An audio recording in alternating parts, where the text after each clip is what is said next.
Okay, this is lesson 17, day 1. We're just going to prove Pythagorean's theorem using the larger left triangle here that we've done or have used before. And what we're going to do is we're going to set up the similarity between the three triangles all together here. The far left one, which we can call triangle 1, triangle 2, and triangle 3. We're going to break them into their three triangles, show they're all similar, and use the similar ratio idea to prove that the Pythagorean theorem works. Remember Pythagorean theorem, a squared plus b squared equals c squared. So, this proof, I'm not expecting you guys to do this on your own, but I will expect you to understand where the pieces are coming from because we have done it before. So, if I wanted to first show that things are similar so we can get the ratios, I probably have to create the two triangles, separate them out, correct? So, I think all of us should understand that if I wanted to label, that would be B, this is Y, and we have a double tick marked angle there.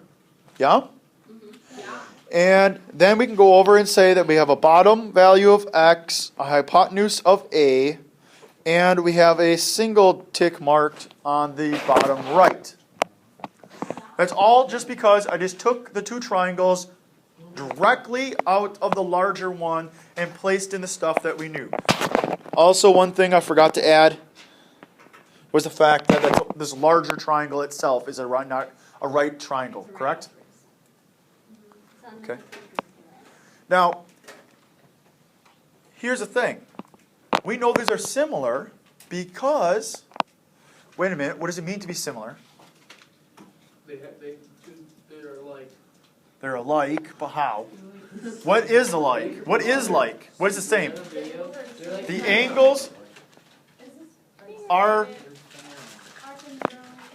congruent. The sides will have a common ratio. So, here's a cool thing. Look at triangle 2. It has a double tick mark and a 90 degree, which means that's two angles that are congruent to triangle 1. So therefore, all three have to be. So the leftover one here has to be a single tick mark, yeah? Yeah. And if I do the same thing, same reasoning for number 3, a single tick mark and a 90, that means comparing it to triangle 1, it has to be a double. And once you've established this, you're like, whoa, wait a minute. 1 is similar to 2, 1 is similar to 3, and also 2 is similar to 3. They're all similar to each other. That's important. We've done that before when we had to solve for our side lengths. A couple lessons ago, probably almost 10 lessons ago. Almost a month ago. So how can I use this to my advantage? Well, here's a key piece. C is the hypotenuse of the triangle number 1. If you notice, the two smaller triangles, two of those sides, x and y, make up C. So what can we infer about x, y, and c? What's the connection between all of those? What's the connection all through all this? No, they're not all hypotenuse or hypotenuses. X and y actually are not. But what's the connection? Y plus x is c, or x plus y is c. Right? Okay. Now, let's take a look here.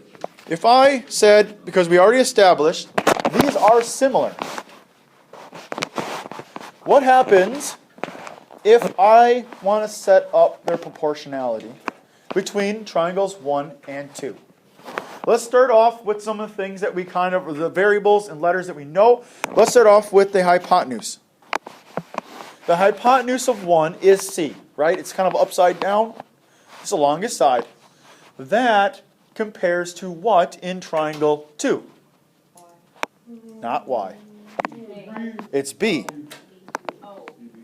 right? Now, I understand that in triangle 1, we have actually of all three sides. But if you look at triangle 2, I only know one other side. And that's that y side, right? And that y side, because I'm in triangle 2, it has to be on the bottom. That would be y. What compares to side y in triangle 2 to triangle 1? Is it B? Well, y is opposite the what? Single tick marked angle. Where is that single tick marked angle in the larger triangle? It's down over here. So if I go where it opens to, it's B. Does everybody see those connections, those ratios?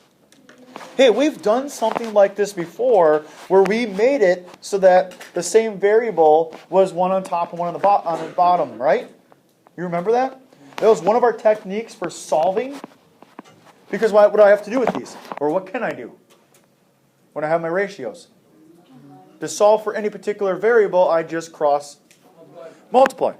So I think everybody should understand that b squared is the same thing as cy. We're just going to leave that for now. Okay? Now, what happens if I go 1 to 3 and then do the exact same thing? Taking a look here, let's do the same thing. Let's do C. The hypotenuse is to what letter? A, because the hypotenuse in 3 is A. And now, the only variable that we know, or side we know in the third triangle is an x. Right? So that needs to go on the bottom because it's a triangle 3. X is opposite the double angle this time. So the double angle goes all the way to A. Well, that makes sense, doesn't it? Because it kind of follows the same thing, kind of set up as above. So in this one, A squared is equal to CX. Okay. Now wait a minute. If I have two equations, and we've done this before when we've done elimination method, you could add equations together, right? So, could I add the left sides together and the right sides together? So A squared plus B squared is equal to CY plus CX. That's true, right? I'm just adding the like sides, the same thing, the sides, because they're equivalent pieces, right? I'm adding the same thing to both sides. Hey, A squared plus B squared. Hey, that's familiar. Wait a minute. Looking on the right side there, what's common? A C. So at this point, I have A squared plus B squared is equal to, can I factor that C off? What would be left over? Y plus X. Wait a minute. I started off saying what in this problem? What does Y plus X equal? C. So A squared plus B squared is equal to C times C, which is C squared. Is that not the formula? There's Pythagorean's theorem. We just proved it. Have a fantastic day. Thank you.